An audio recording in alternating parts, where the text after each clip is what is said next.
Yeah. Hey yo, Bird, that beat cold. I got that bag. That's why they mad. I got that scrub. What's going on, everyone? It's Tracy from Spinrilla. This is our series, Get to Know Me, and today I'm here with Lil Boss. How are you doing today? What's up with you? Thank you so much for coming to our studios. What brings you to Atlanta, by the way? I like Atlanta. You like Atlanta? Yeah. You see yourself moving here? Hell yeah. Well, congratulations on all your success. You've been dropping music back to back consistently, and you also started off 2020 on a high note. You know, you dropped your song 2020. So I just want to ask you a couple questions going on about your songs, especially Act Donkey. So let's start with that one. That's OG's song featuring you called Act Donkey. So tell me, what is the meaning behind that song? That song wasn't really supposed to be called Act Donkey, right? We got like an anthem in our hometown that's already called that, and the beat was like similar to it. So the video man, damn, they thinking like that's a remake of the first beat, so he just named it that. So we just ran with it. I like it, I like it.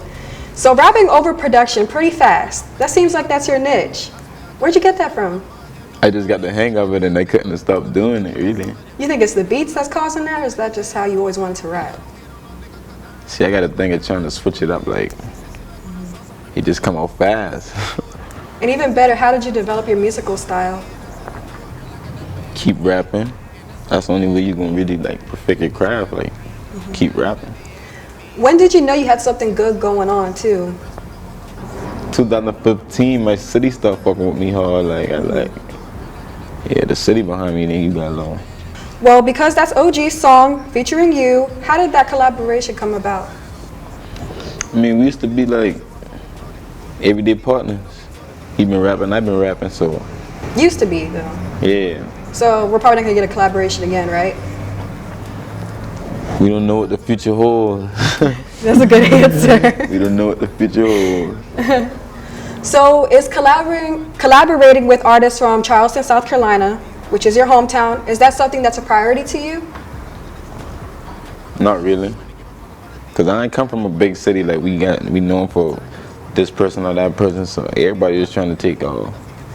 How about the producers there? You work with them a lot? Oh yeah, I fuck with all the producers. Okay, all of them. It's all a of them. lot of them, for real. I like that. I like that. So going into your song 2020, you start off 2020 with a bang. Did you record that the first day of the year? First day of 2020, New Year's Day. So you just randomly woke up and was like, yeah, I gotta record this track? No, actually, we brought New Year's in the studio. Usually we go to church, you know, that's New Year's night. Really? Yeah, we going to church on New Year's. Okay. We brought New Year's in the studio. Okay. Well, 2020 comes off a little bit arrogant. So what was your mindset when creating that track, and you know, what did you want to prove with that one? That day, that's just like somebody's birthday, celebrating New Year's, everybody just turn up in the studio. That really just come off a vibe. I really wanted to know, what expectations did you have for 2020? Because a lot of people have these expectations, you know, quarantine came through and kind of shut those things down. Guess what, my plan, that's my reason for bringing New Year's in the studio. Cause I told myself, like, 2020 we gonna focus on straight music.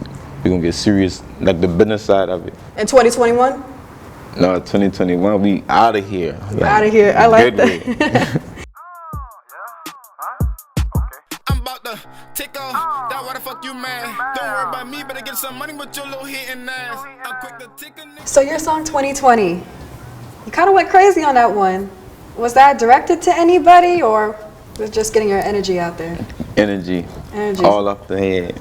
Okay, so nobody's take that song personal, right? I hope not. But you know the shoes be fitting some people, so. So I'm gonna read some song lyrics back to you, okay? I have them right here. So, and I heard you got a bag on your head. Better go get your bread. Hope you keep your receipt. This was the last verse of the song. Can you tell us a little bit more, the story behind that? Has anyone ever tried to come after you? A million people already try to come after me, but that shit just. You better keep your receipt. What comes with a bag, you can take that bag back. Word. Okay, so what do you do after situations like that happen? Do you change up your circle? Do you move out the city? What did you do? Keep making them more mad. Apply more pressure. I'm about to never stop rapping.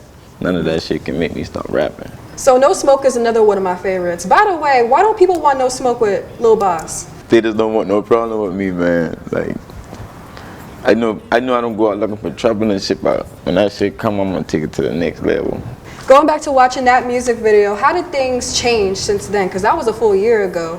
I got the business side of music all the way together since last year, because I just used to just put songs out, like not digitally the right way. But music-wise changed, yeah, I'm still in the city. I start traveling a little more, but I'm still in the city.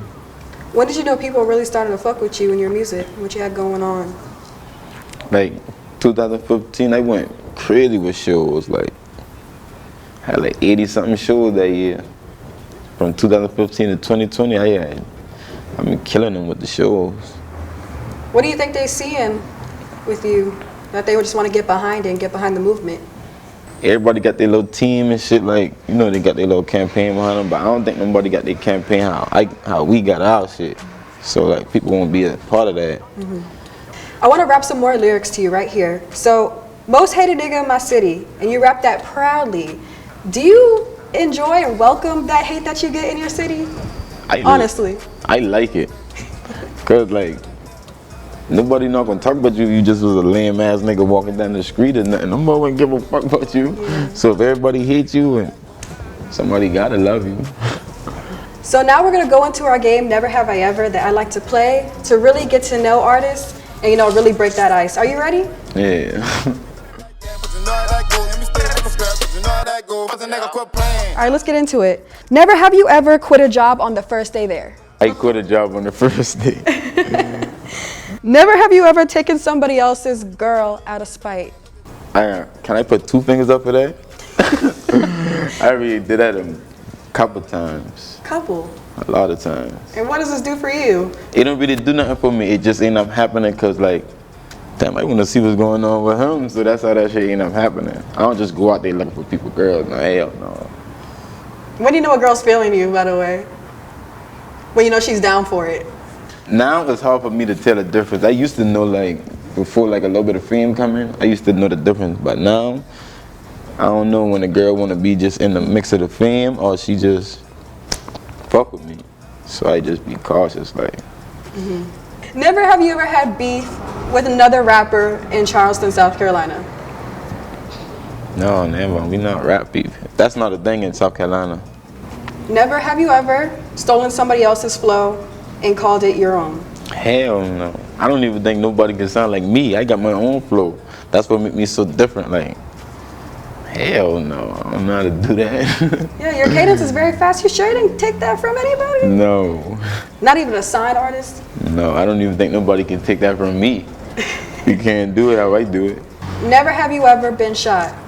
Oh yeah, I already got shot before. Where exactly? I get shot in my leg, actually. Were you running away from them? No, I was, we had a show. Oh, we had a show at South Carolina for their homecoming. And South Carolina State homecoming in Orangeburg. And we performed at the college and shit. Then they had like this after party. We got booked there as well. And we went to the party. Everything was secure now, like, but like, some shit kicked off and we was about to, like, right before we performed, like, I just get to DJ my music and shit, like, right before we about to perform, some shit kicked off. People start shooting in the club. And I was one of the ones who got shot.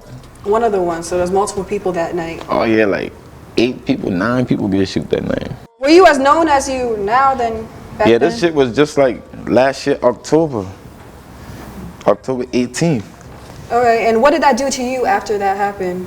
Did you not want to step outside no more? Or? No, guess what, to be honest, I got shot on October 18th. I was out the hospital by that morning. And I had another show in my hometown that next night. Not in my hometown, but like in the city near my hometown. I went to it. And you performed the next day? On crutches. You're a trooper. I would have called out. No, they was paying, like. Yeah. Talk more about the pain of it. It really was like an in and out, like it went in the front, in the back, come out the front. So I didn't really have to go do too much surgery or nothing like that. That shit was like a. And what were your immediate thoughts when the bullet did go through? Guess what? I didn't even know I get shot. Like, I probably was the calmest one out of the whole situation. Like, at first I just trying to make sure my team's still together. Everybody's just still close by.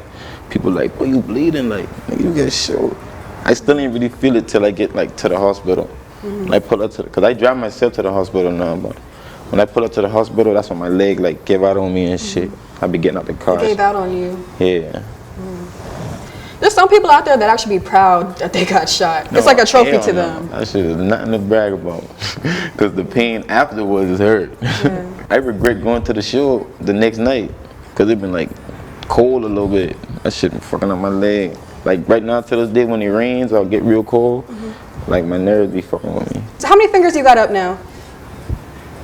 2. You got 2. Two legs. Okay. So that's 2 out of 4. Not bad.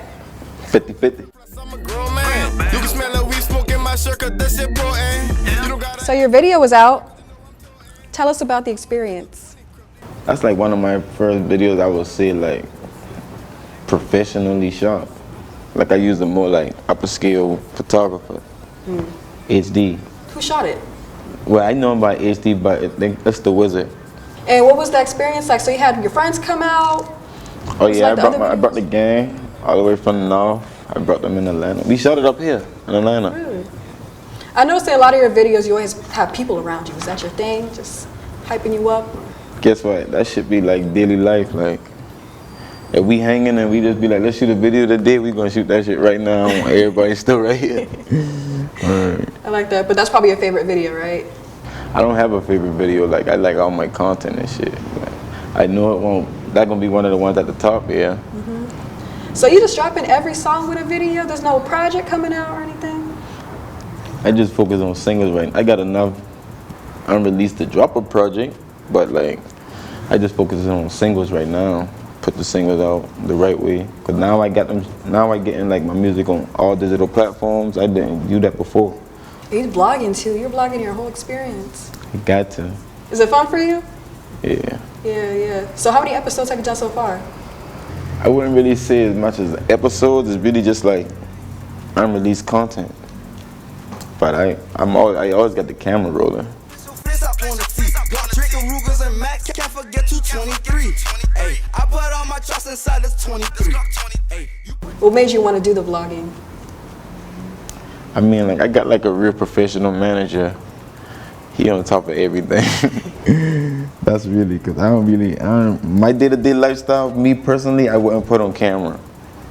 Like, so that shit new to me, thanks to Ty. So do you have any type of management deal that you could talk about with us today? You don't gotta give us too much information, but we want to know. Shout outs to the Lights Global. My big dog Dooney. That's a label? Yeah. Shout out to the Lights Global, man. We got like a lot going on. How excited are you for that? I don't even think I could say all that on camera, how excited it is. Too much to say. Is it life-changing? Can you at least give us that? Yeah, for sure. No time to waste. What do you do the music for? Who do you do it for? I lost a lot of homeboys who used to be in my ears like, man, you need to rap, nigga, stop. So when I lose like my homeboys and brothers and shit, I like, that's what I put it on for, them, and my city. You think about your city and the people you lost when you're recording your music? Yeah, I think about my city a lot, because without my city, I wouldn't go through half of the shit that I went through. You gotta live in North Charleston, that shit vicious. Well, thank you so much for stopping by, giving me all this information about you. I feel like I really know you now. And I can't wait to see you again. And thank you so much for coming through Spinrilla for this interview. You guys, this was Spinrilla. Get to know me. See you guys next episode. We took them 100 round clips, yeah, that's a lot of shots. Pull up some of them niggas be praying we don't spend again. Ain't no